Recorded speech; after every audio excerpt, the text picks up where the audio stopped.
Dans la solitude d'une nuit sombre et silencieuse, une route déserte s'étendait devant lui, éclairée seulement par la faible lumière des phares d'un camion.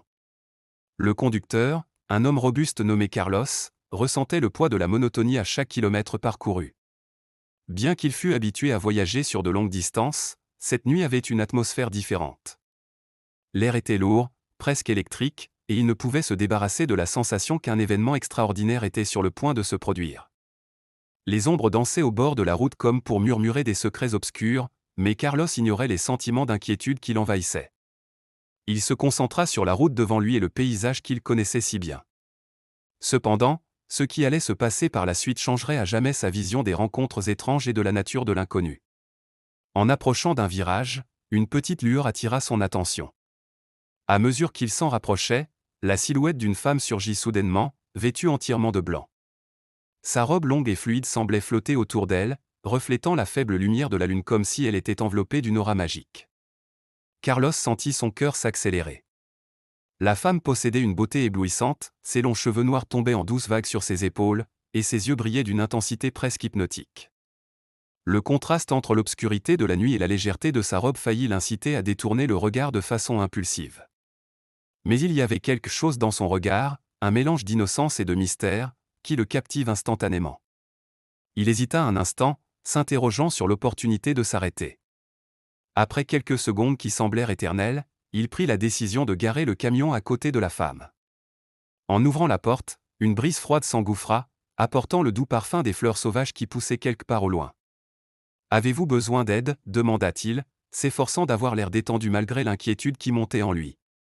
La femme sourit, et ce geste suffit à dissiper toute résistance dans son cœur. « Je vous serais très reconnaissante de me donner un coup de main » répondit-elle, sa voix douce comme un murmure, comme si chaque mot était fait de soie. Il lui fit signe de monter, et elle entra dans la cabine du camion, fermant la porte d'un léger clic. Carlos ne pouvait pas imaginer que cette femme allait changer le cours de sa vie d'une manière qu'il n'aurait jamais envisagée. Alors qu'il conduisait, la tension dans l'air devenait palpable. La femme regardait par la fenêtre, les lumières de la route se reflétant sur son visage angélique. Carlos ressentait le besoin de poser des questions, mais quelque chose dans sa présence lui donnait l'impression que les mots étaient superflus. Au lieu de cela, leurs regards se croisaient à plusieurs reprises, renforçant la connexion silencieuse entre eux. Chaque fois qu'il se fixait, une vague d'énergie l'enveloppait, faisant battre son cœur plus vite et accélérant sa respiration. Une sensation troublante commença à l'envahir, mélange de fascination et d'inquiétude, comme si elle percevait quelque chose qu'il n'avait pas encore compris. Elle commença à effleurer son bras doucement, comme si l'électricité qui circulait entre eux exigeait qu'il se rapproche. Avec le temps, elle entreprit de parler de choses simples, racontant des histoires sur son enfance, ses rêves, et les endroits qu'elle souhaitait visiter. Sa voix, telle une mélodie, envoûtait Carlos et le transportait dans un lieu en dehors de la réalité. La façon dont elle décrivait les couchers de soleil, les nuits étoilées et les secrets du monde était presque hypnotique. Chaque mot qu'elle prononçait le séduisait, provoquant en lui un sentiment d'amour naissant, sans même savoir qui elle était vraiment. Il aurait pu passer des heures à l'écouter, se perdant dans les détails de ses récits dans une danse de mots qui semblait interminable. Cependant, il y avait une étrangeté dans ses propos, comme si ces histoires n'étaient pas de simples récits, mais des fragments de quelque chose de plus profond et caché, le poussant à remettre en question sa propre santé mentale. La route devenait de plus en plus sinueuse et sombre, et l'atmosphère vibrante d'une tension indescriptible. Carlos tentait d'ignorer la sensation trouble qui grandissait en lui, mais c'était impossible. La femme, par son regard perçant, semblait lire dans ses pensées, le rendant de plus en plus mal à l'aise.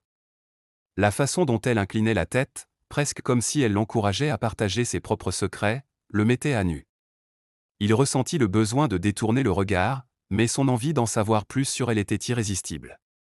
Alors qu'il conduisait, ses pensées s'entremêlaient. Qui était-elle? Que faisait-elle là, dans l'obscurité de la nuit, attendant un camionneur solitaire? Au fur et à mesure que les minutes passaient, il remarqua que la route devenait plus étroite, entourée d'arbres, comme si une jungle avait envahi la voie. Il était de plus en plus absorbé par les jeux de lumière et d'ombre, entièrement concentré sur la femme à ses côtés. Un mal-être croissant le submergeait, une sensation que la nuit devenait quelque chose de bien plus grand que ce qu'il pouvait comprendre. Elle se rapprocha de lui, ses lèvres esquissant un sourire énigmatique promettant des secrets et des vérités non révélées, et, à cet instant, Carlos comprit qu'il n'était plus maître de la situation. Elle glissa sa main sur le tableau de bord du camion, ses doigts délicats provoquant un frisson sur sa peau, et il ne put s'empêcher de sentir son corps réagir involontairement à une telle proximité. Les pulsations d'un désir refoulé commencèrent à se manifester, et Carlos avait du mal à se concentrer sur la route. Elle l'invitait à transcender la réalité, à plonger dans un monde de séduction et de mystère. Un frisson parcourut son échine, tandis que la sensation que quelque chose était sur le point de s'effondrer devenait de plus en plus intense. C'était presque comme si une force invisible le tirait vers un abîme insondable, où la logique n'avait plus sa place et les limites de la raison commençaient à se brouiller. Cependant, avant que les choses ne deviennent trop intenses et que la séduction ne prenne le dessus, quelque chose d'inattendu se produisit. En un instant, elle le fixa d'un regard si perçant qu'il en perdit son souffle, puis, soudainement, comme attirée dans un brouillard, elle disparaît de son champ de vision. Carlos tenta de cligner des yeux, confus, espérant que sa vue le trahissait, mais, à aucun moment, elle ne reparut. L'espace à ses côtés, qui était auparavant chargé d'énergie, était désormais vide, presque hanté. Une onde de choc parcourut son corps alors que la réalité s'effondrait autour de lui. Les ombres sur la route semblaient se mouvoir, les arbres devenaient maintenant des fantômes flottants sous la lumière de la lune, et le silence était devenu assourdissant. Il regarda la route devant lui, ne sachant plus où il se trouvait, et le véhicule commença à tanguer, incapable de retrouver son équilibre. L'impact émotionnel de la disparition de la femme l'a laissé dans un état de confusion et de paralysie. Il se sentait égaré dans un monde dépourvu de sens, la frontière entre le réel et l'irréel avait été complètement brouillée. Carlos a garé le camion sur le bas-côté, son cœur battant à tout rompre dans sa poitrine. Il avait du mal à penser à ce qui venait de se passer. L'image d'elle, avec sa robe blanche flottante et son regard hypnotique, était gravée dans son esprit comme une peinture vive qu'il ne pouvait effacer. La nuit avançait, et les étoiles scintillantes dans le ciel semblaient observer et murmurer sur ce qui s'était produit. Il comprit que la route n'était désormais qu'un chemin vide, sans sens ni but, et que sa vie ne serait plus jamais la même. Déterminé à comprendre ce qui s'était passé, Enrique décida que son voyage ne faisait que commencer et qu'il devait percer les mystères entourant cette femme fascinante qui avait croisé son chemin de manière si inexplicable. Le soleil commençait à se coucher à l'horizon, teintant le ciel d'orange et de violet, tandis que le conducteur de camion, Carlos, se préparait pour un nouveau trajet sur la route. Le rugissement du moteur résonnait dans les vastes plaines, mais son esprit était loin d'ici. Des jours s'étaient écoulés depuis la disparition d'Anna, la femme qu'il aimait et qui, d'une certaine manière, avait toujours semblé être un mystère. Elle avait disparu sans laisser de traces, et l'inquiétude qui consumait Carlos le poussait à chercher des réponses. Il se rappelait encore du dernier jour où il l'avait vue, Anna était sortie de la maison avec un regard lointain, comme si elle emportait un secret avec elle. Les heures passaient, et l'inquiétude se transformait rapidement en désespoir. Carlos errait dans une ville qui ne semblait plus lui appartenir, et les itinéraires qu'il empruntait autrefois n'étaient plus que des tangentes à un vide croissant. En montant dans la cabine du camion, une sensation de détermination l'envahit. Il ne pouvait pas laisser le mystère sombrer dans le silence. À chaque kilomètre parcouru, des flashs de souvenirs envahissaient son esprit, les rires partagés, les rêves forgés et la promesse d'un avenir ensemble. Mais à chaque nouvelle droite, de nouvelles questions surgissaient. Que lui était-il vraiment arrivé à Anna? Carlos n'avait plus idée d'où chercher. Des signes et des indices concernant sa disparition étaient éparpillés partout, mais c'étaient des énigmes qui semblaient vouloir dérouter sa logique. En conduisant, la radio du camion diffusait une musique mélancolique qui reflétait son âme tourmentée. Il pouvait passer des heures à changer de station à la recherche d'une information, d'un indice qui pourrait l'aider à découvrir ce qui était réellement arrivé. Anna avait-elle pu s'impliquer dans quelque chose de dangereux, quelque chose qu'il n'aurait jamais pu imaginer? Son cœur se serrait à cette pensée, mais c'était précisément pour ces raisons qu'il ne pouvait pas abandonner. Les arrêts dans les villes devenaient de plus en plus brefs. Carlos sentait qu'il n'avait pas de temps à perdre. Il parlait à des inconnus, posait des questions, cherchait le moindre indice qui pourrait révéler le sort d'Anna. Parfois, les gens semblaient ne pas le comprendre ou prenaient ces questions à la légère, comme si elles n'étaient que de simples histoires. Cela n'augmentait que sa frustration, et la réalité de ce qu'il affrontait commençait à fragiliser sa santé mentale. Que s'était-il passé? Que devait-il faire maintenant? Carlos cherchait, plus que tout, une connexion, quelque chose qui le relierait à elle à nouveau. Chaque nuit sur la route devenait plus pesante. La solitude du camion et l'immensité de la route semblaient conspirer contre lui. Un soir, alors qu'il conduisait sous un ciel étoilé, il aperçut une lumière clignotante sur le bord de la route. En s'approchant, il réalisa que c'était un ancien bar dans une station-service où quelques âmes perdues se rassemblaient. Il décida de s'arrêter, espérant que cet endroit pourrait lui offrir une réponse. L'odeur de l'essence mêlée à celle des frites l'enveloppa en sortant du camion. L'endroit était un peu vide, mais une femme au charme exotique et aux yeux perçants attira son attention. Elle semblait avoir une connaissance profonde des récits de ses routes. Carlos s'assit à côté d'elle et exprima à voix haute le tourment qui l'absorbait. La femme l'écouta attentivement, puis, d'une manière calme et mystérieuse, commença à lui raconter que dans certaines régions, les histoires de disparitions inexplicables étaient courantes. Cela fit bouillir le sang de Carlos. « Veux-tu connaître la vérité ?» demanda-t-elle, laissant planer d'inquiétantes prémonitions. De nouveau sur la route, avec un nouvel objectif, Carlos ne pouvait échapper à l'idée qu'il pourrait y avoir quelque chose de surnaturel en jeu. Il se rappelait des gens évoquant des visions étranges, des ombres sur les montagnes et des murmures entre les arbres. La route qu'il connaissait si bien semblait désormais remplie de secrets, et à chaque virage, il se demandait, Anna avait-elle également perçu ces signes? Était-elle piégée dans une dimension parallèle? Ou avait-elle pu se perdre dans un jeu bien plus complexe qu'il ne pourrait jamais saisir? Carlos commença à noter dans un carnet chaque détail qu'il rencontrait en chemin, des lieux insolites, des conversations dénuées de sens qui prenaient un sens dans sa quête, et les visages qui le regardaient d'une manière troublante. Il remarqua que les gens réagissaient d'une façon étrange en évoquant le nom d'Anna. Certains changeaient d'expression, d'autres semblaient nerveux. Ce n'était pas normal. Que lui avait-il caché? De temps à autre, son téléphone vibrait avec des messages d'inconnus. Ils envoyaient des photos de lieux, de personnes ayant également disparu. Y avait-il une connexion? Un réseau invisible à l'œil nu? Les nuits sans sommeil commencèrent à s'accumuler, et Carlos se retrouva pris dans un cauchemar incessant. Les visages des disparus devenaient de plus en plus présents dans son esprit, formant un mosaïque de lamentations. Il conduisait pendant que les roues du camion semblaient le tirer vers un abîme d'incertitude. Le bruit monotone du moteur résonnait désormais comme un mantra, lui suggérant qu'il était peut-être plus près de la vérité. Finalement, après des jours de recherches incessantes et sans direction claire, Carlos arriva dans une petite ville située sur une colline. Les histoires de lieux maudits et de disparitions commençaient là et la légende de la femme de la route était chuchotée à chaque coin de rue. Dès qu'il entra dans le café local, il aperçut un mur rempli de visages, tous des portraits de personnes disparues au fil des décennies. En observant les images, un frisson parcourut son échine.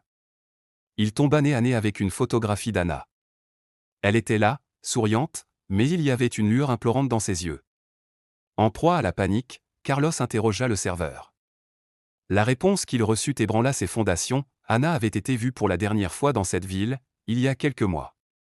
Les histoires racontées à voix basse devenaient brusquement crues et réelles. Elle n'était pas simplement perdue, il y avait quelque chose de plus sinistre en jeu, il ressentait le poids du monde sur ses épaules. C'était comme si chaque choix qu'il avait fait jusqu'à ce moment l'avait conduit à une impasse terrifiante. Le temps qu'il avait passé sur la route n'était pas seulement une quête de réponse, mais un lent déplacement vers un destin qui semblait prédestiné. Une force invisible le guidait, mais il n'avait aucune idée de ce que ce destin pouvait signifier. Des taches de doute surgissaient dans son esprit. Carlos réalisait désormais les signes qu'il avait auparavant ignorés, la façon dont la lumière changeait sur la route, la répétition de certains numéros sur les panneaux et même les chuchotements silencieux qui semblaient accompagner son voyage. Déterminé à ne pas abandonner sa recherche d'Anna, Carlos décida de rester un peu plus longtemps dans la ville. Il enquêterait, parlerait à quiconque pourrait l'aider, et ferait tout ce qui serait nécessaire pour découvrir la vérité. Mais alors que les jours s'étiraient, sa santé mentale commença à s'effondrer. Les visages sur les murs le suivaient à chaque soupir, chaque recherche infructueuse. Il s'était immergé bien plus profondément dans une réalité qui le dépassait. La ligne entre la mission et la folie devenait fine et incertaine. Carlos était à un tournant crucial, soit il avançait, plongeant encore plus dans l'abîme, soit il reculait et admettait qu'il pourrait ne jamais savoir ce qu'il était advenu d'Anna. À la recherche de réponses, il se retrouvait dans un labyrinthe de possibilités, où chaque décision prise menait à un autre carrefour.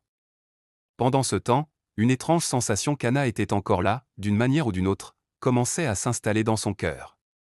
Il décida de visiter le lieu où elle avait été vue pour la dernière fois. Une vieille maison qui, selon les habitants, était chargée d'histoire. Une charge électrique semblait émaner de l'endroit, et une fois de plus, les doutes commençaient à pointer vers un destin incertain. Il y avait quelque chose dans cet endroit qui semblait l'appeler.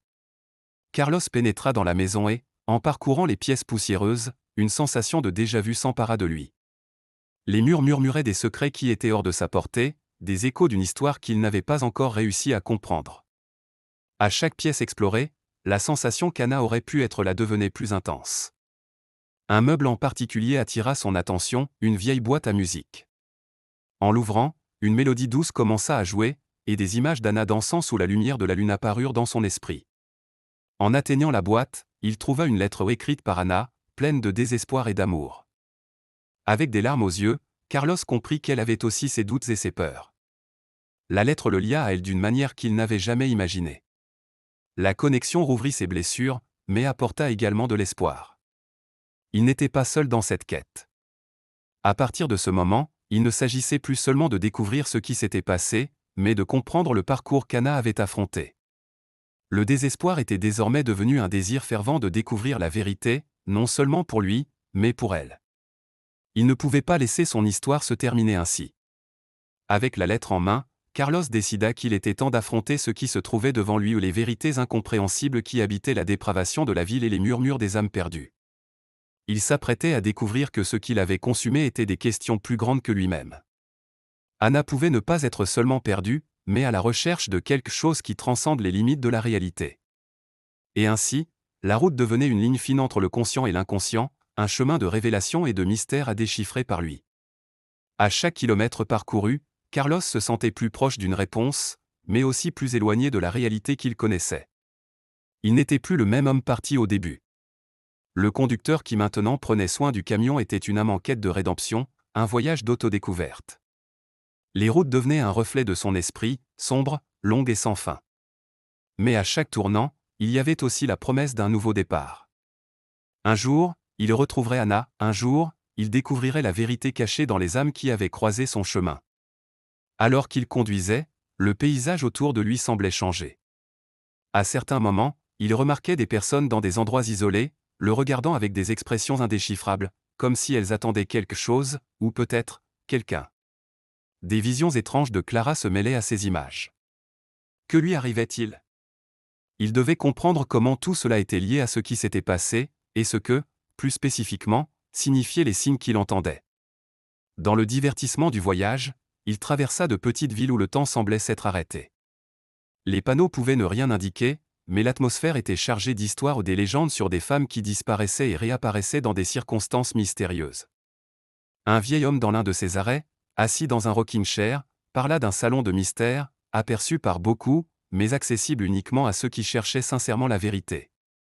L'homme l'avertit que les réponses qu'il cherchait pouvaient être plus terrifiantes que la quête elle-même. Mais Jake était déterminé, il irait jusqu'au bout. Il se retrouva submergé par ces questions, à la recherche de la moindre piste qui pourrait le conduire à Clara. Le trajet devint un labyrinthe de pistes et de choix erronés, et Jake commença à se sentir de plus en plus attiré vers une réalité obscure qu'il n'avait jamais imaginé croiser. Chaque nouvelle ville apportait de nouvelles histoires, des informations différentes, et cela lui donnait la certitude qu'il était tombé dans un réseau plus complexe que quiconque ne pourrait prévoir. Chaque routier qu'il côtoyait lors des arrêts devenait une connexion dans son parcours, chacun fournissant des fragments d'informations qui semblaient de plus en plus interconnectés, comme s'il était guidé par une main invisible à travers une trame cosmique. Au fur et à mesure que ses nuits s'allongeaient, Jake commença à avoir des rêves troublants. Dans ceux-ci, Clara apparaissait dans des situations étranges, toujours entourée d'ombres et de visages inconnus qui semblaient menaçants.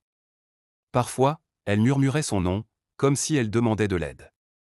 D'autres fois, elle le regardait avec un mélange de tristesse et de désolation, comme si elle savait qu'une tragédie imminente se profilait. Dans l'un des rêves les plus vifs, Jake la vit dans un champ rempli de fleurs sauvages, mais en s'approchant, le champ se transformait en cimetière, et Clara disparaissait entre les tombes.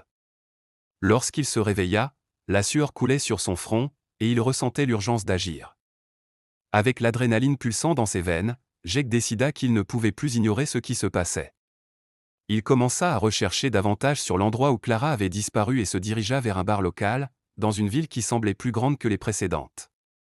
L'ambiance était bruyante, et les boissons coulaient à flot.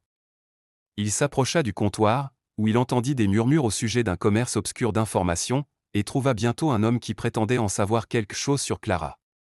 Le dialogue qui suivit fut marqué par la tension et l'incertitude, pendant que l'homme secouait la tête et parlait à voix basse. Cette ville garde des secrets, dit-il, et certains d'entre eux ne doivent pas être révélés. Mais Clara, elle posait des questions qui ne devraient pas être posées. Des gens comme nous ne reviennent généralement pas. Jake se souvint de tout ce qu'il avait appris et vit enfin les signes converger. Clara n'avait pas disparu par hasard, elle était plongée dans un mystère qui dépassait toute compréhension, et lui, d'une certaine manière, devait s'impliquer simplement parce qu'il l'aimait. Avec le cœur lourd, mais résolu, Jake comprit que sa mission n'était pas seulement de retrouver Clara, mais de démasquer le réseau secret qu'il avait capturé. Chaque nouvelle piste le rapprochait, tout en l'amenant vers une vérité qui pouvait être terrible. Avançant vers un avenir incertain, il savait que les réponses qu'il cherchait pourraient bien le conduire à l'abîme. Mais il était prêt. Le voyage qui avait commencé comme une quête d'amour s'était désormais transformé en un combat contre des forces qui restent souvent cachées aux yeux des gens ordinaires, et la route devant lui devenait une métaphore de son propre parcours intérieur, pleine de rebondissements, de désillusions, mais aussi d'espoir. Tout au long du chemin, de nouveaux alliés surgirent, des voyageurs solitaires comme lui, qui cherchaient également des réponses dans des situations étranges. Leurs histoires s'entremêlaient à celles de Clara, et à chaque nouvelle révélation, l'énigme complexe devenait encore plus intrigante. Jake ressentait que tous étaient liés d'une certaine manière, malgré la souffrance et la tragédie, et ensemble, formaient un réseau presque mystique de résistance contre un destin cruel qui insistait à les attirer vers les ténèbres. Jake savait que la clé pour découvrir ce qui était réellement arrivé à Clara résidait dans la compréhension du vaste mystère entourant non seulement sa vie, mais aussi les personnes autour de lui, qui, d'une certaine manière, semblaient posséder des fragments d'informations qu'il n'arrivait pas encore à assembler. Alors qu'il conduisait sur des routes inconnues, chaque kilomètre parcouru était une promesse qu'il était plus près de la vérité, même si cela signifiait affronter ses propres peurs et insécurités en cours de route. Et ainsi, il poursuivit, déterminé à révéler la vérité, à ne pas se laisser abattre par les ombres qui s'approchaient, s'armant de courage, d'espoir, et du désir ardent de ramener Clara de l'abîme où elle avait été jetée. Que découvrirait-il sur les routes à venir? Aventure ou désespoir? Jake n'en savait rien. Mais il savait également que le voyage ne faisait que commencer et, longeant l'horizon, il pourrait trouver non seulement la vérité sur Clara, mais aussi découvrir l'essence de qui il était vraiment. Un routier en quête de justice, d'amour et d'un endroit auquel appartenir. Et pour le moment, c'était tout ce dont il avait besoin, une mission, un but, un voyage qui changerait tout ce qu'il savait sur le monde qu'il considérait autrefois comme familier. Histoire d'horreur du camionneur qui a pris en stop la femme en blanc.